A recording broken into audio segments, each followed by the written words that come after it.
घूमतड़ राम लखन दुनो भैया जंगल के तीरवे ना। घूमतड़ राम लखन दुनो भैया जंगल के तीरवे ना। केकरा बिनु सुन जोधा केकरा बिनु चौकाई हो।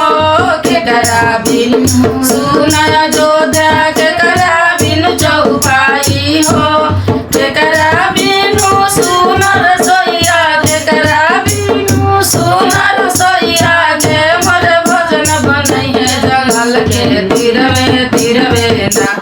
घूमतड़ राम लखन दुनो भैया जंगल के तीरवे ना। घूमतड़ राम लखन दुनो भैया जंगल के तीरवे ना। राम बिनु सुन जोधा लक्ष्मण बिनु चौपाई हो। राम बिनु सुन जोधा लक्ष्मण बिनु चौपाई हो।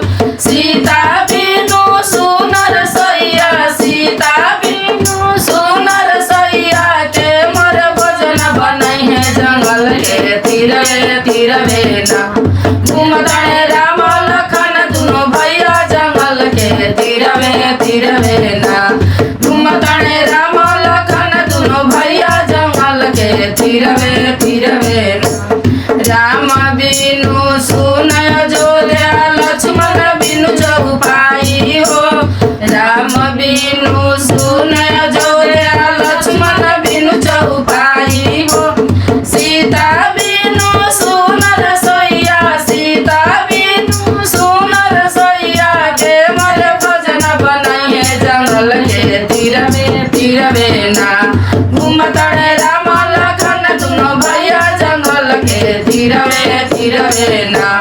घूमतड़ राम लखन दुनो भैया जंगल के तीरवे ना।